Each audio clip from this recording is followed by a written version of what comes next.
Hammaga salom, siz bilan Jo'rabek Ibragimov kanaldagi yangi videoga xush kelibsiz. O'rtoqlar, bu videoda Spider-Man Remastered yana o'sha video o'yin haqida siz bilan gaplashmoqchiman. Biz bu video o'yinni xabaringiz bormi yo'qmi, tarjimasini boshladik. Tarjimasini boshlab sizlar demak homiy topilibdi deb o'ylayotgan bo'lsanglar, ozgina adashasiz. Homiy yo'q. Homiy o'zimizmiz, o'zimizni jamoa, o'zimiz tomonlama hammasi qo'llab-quvvatlanib ishga tushirildi. Hozir biz tarjima jarayonidamiz. Hozir hammasini tarjima qilib chiqish bilan ovoramiz. Tarjimamiz yakuniga yetganidan keyin dublyaj aktyorlari kelishadi va bu video o'yin to'liq dublyaj qilinadi. O'tgan videoda kimdir dublyajdan qo'ymabsiz, qanaqadir atrivik deb so'ragan ekan. Qo'ya olmasdim, chunki hali dublyaj boshlangan yo'q. Tarjima ishi boshlandi.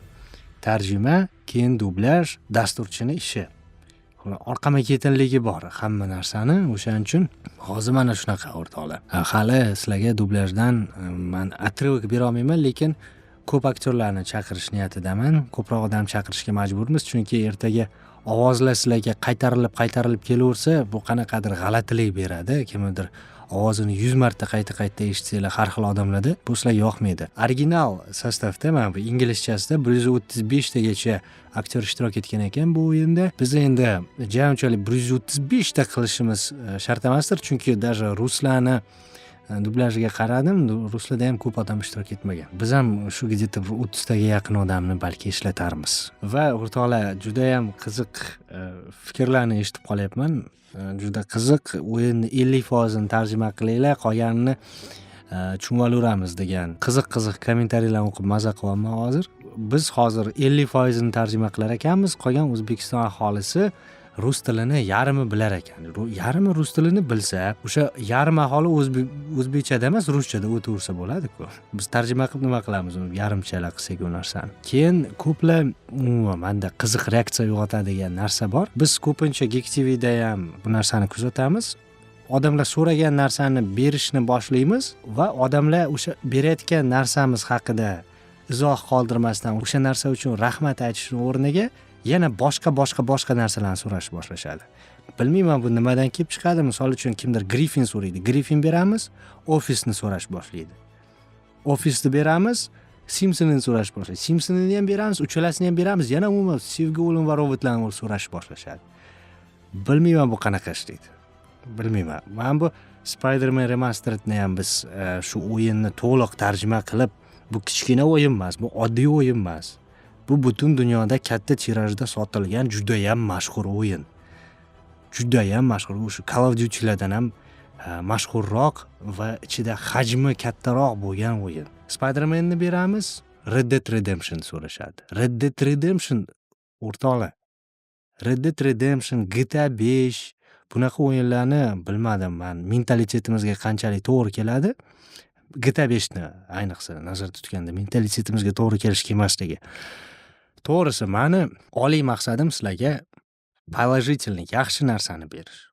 Men o'tdim o'sha zulmatli yo'llardan, положительный bo'lmagan narsalarni tarjima qilishimga to'g'ri keldi.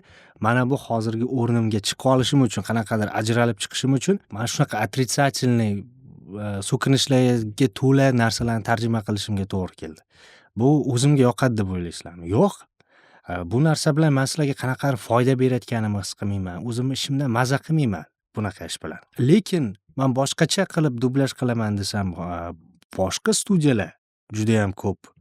Hamma ularni ko'rishadi, ularni dublyajda ko'rishadi.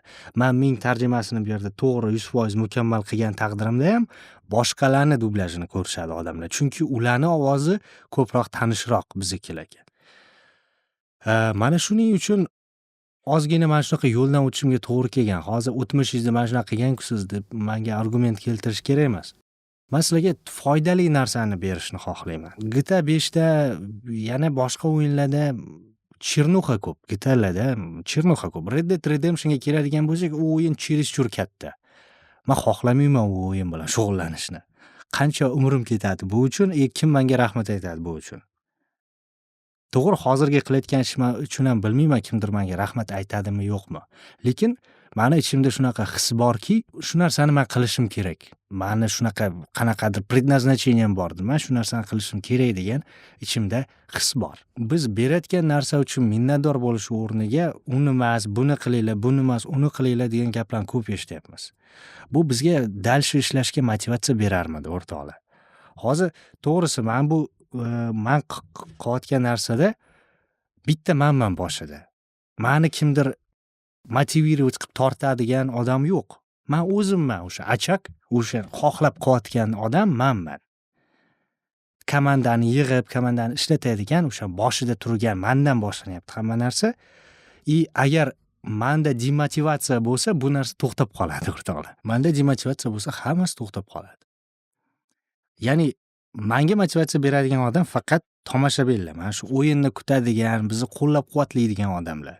Bitta narsani mana ko'ringlar deb biz sizlarga berish xohlaymiz, sizlardan ham evaziga qanaqadir reaksiya olish xohlaymiz. Yaxshi narsami yoki qanaqadir kritikami konstruktiv.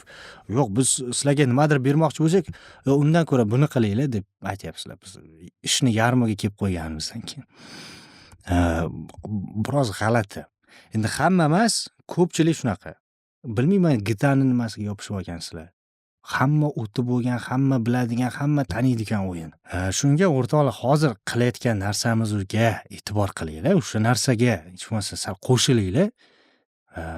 Biz o'zimizdan o'zimiz qilib ketavermaymiz hammasini. Qanaqadir sizlar tomonidan ham bizga поддержка kerak. Поддержка bo'lmasa, u hozir bitta o'yinni qilamiz, bo'ldi, shu bilan tugaydi. Kimlardir yana menga o'xshab bir yongan payti nimadir qilishi mumkindir. Endi odam ish qilgan ishni odam qiladi. Lekin ular ham keyin so'nib qoladi. Buni oxirida qanaqadir даже rahmat eshitishmagandan keyin. O'rtoqlar, men sizlarni xursand qilish xohlayman. Odamlarni umuman xursand qilish xohlayman. Men bunaqa negativni bir narsalar ichimda yig'ilib ketgan narsalarni gapirish xohlamayman. Lekin aytmasam sizlar tushunasizlarmi shu narsani? Sizlar his qilasizlarmi shu narsani? Yo'q, hech qachon. Sizlar o'ylaysizlar, Geek TV qilib tashaveradi, ularga farqi yo'q. Ularning puli ko'p, ularning qilayotgan ishi yo'q, boshqa vaqti ko'p, bo'sh vaqti sarflayveradi. Ular o'zini lичный hayotini qurish kerak emas, ularning oilasi yo'q, ular faqat mana shu narsaga o'zini bag'ishlagan deb hisoblaydi ko'pchilik.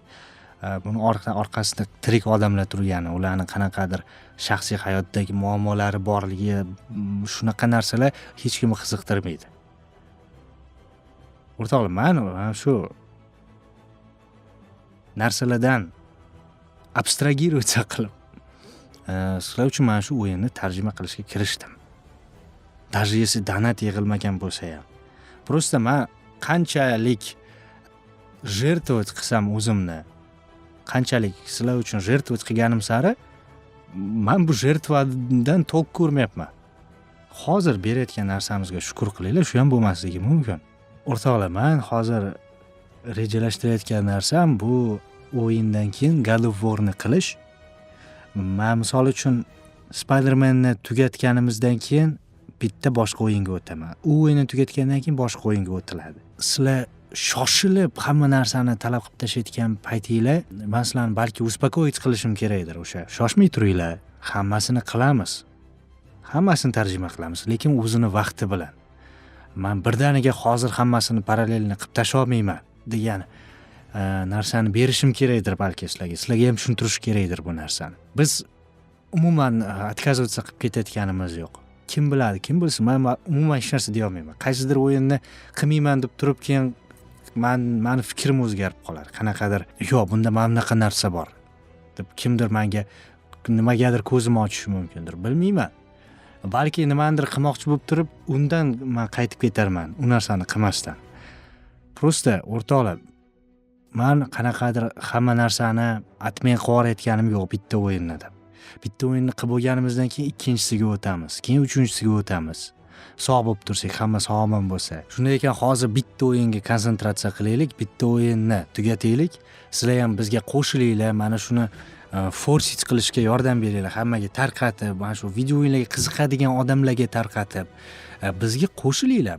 Bu sizlarni keltira oladigan foydalar hech bo'lmasa mana shu Telegramdagi narsalarimizni kimgadir tarqatib, odam olib kelish, videolarimizni kimgadir tarqatish, kimlargadir tushuntirib berish, mana shu o'yinni qilishgandan keyin boshqa o'yinni ham qilishar ekan. Mana shu narsalar sizlardan katta yordam bo'lardi menga. Hurmatli do'stlar, aytmoqchi bo'lganlarim shulardan iborat edi. Hayron bo'lmanglar, kamera ozgina ko'tarib olmadi. Bu nakal, emotsiya, naprejeniyani shunaqa shu uchun meni za kadrim gapirishga majbur qildi. Hammaga tomosha uchun rahmat. Umid qilamanki, o'zinglar uchun kerakli narsalarni olib qoldinglar, negativ narsalarni qanaqadir kontekstdan tashqari holatda qabul qilmaysizlar degan umiddaman. Hammasini to'g'ri tushuninglar. Biz sizlar uchun harakatdamiz, sizlar uchun ishlashni davom etamiz. Hammaga tomosha uchun rahmat. Xayr, omon bo'ling.